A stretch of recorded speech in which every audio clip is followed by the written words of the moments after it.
चंपा देवी तेज धूप में आंखें मसलते हुए बरामदे में बैठी चाय की चुस्की ले रही थीं। तभी डाकिया साइकिल से आता हुआ दिखाई दिया।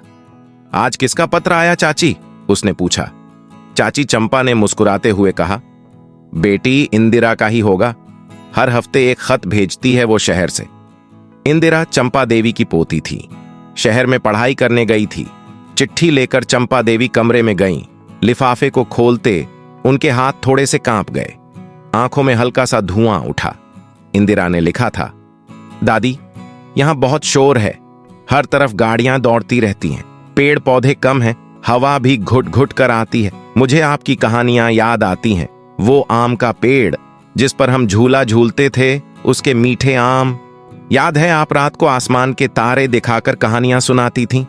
चिट्ठी पढ़ते हुए चंपा देवी को बीते दिन याद आ गए। इंदिरा बचपन में गांव में ही रहती थी। आम का पेड़ उन दोनों का प्रिय ठिकाना था। रात को आसमान में चमकते तारों को वो इंदिरा को देवी देवता बताती थीं। चिट्ठी पढ़कर चंपा देवी के मन में एक विचार आया। उन्होंने अगले ही दिन से तैयारी शुरू कर दी।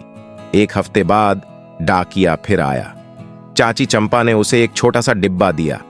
इंदिरा को बहुत जल्दी पहुंचाना बेटा, उन्होंने कहा। कुछ दिनों बाद इंदिरा का दूसरा खत आया। चिट्ठी खोलते ही चंपा देवी की आंखें खुशी से चमक उठीं। इंदिरा ने लिखा था, दादी आपने क्या भेजा है? डिब्बे में मिट्टी और कुछ बीज हैं, पर सबसे ऊपर रखा वो सूखा आम का टुकड़ा। उसकी मीठी खुशबू से सारा कमरा भर गया।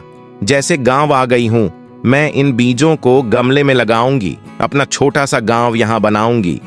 चंपा देवी को लगा जैसे उनके बरामदे में भी आम के पेड़ की मीठी खुशबू फैल गई है। चंपा देवी बहुत खुश हुई। दोस्तों, बचपन की यादें बहुत ही अनमोल धरोहर हैं जो हमेशा याद रहती हैं और खुशी देती हैं।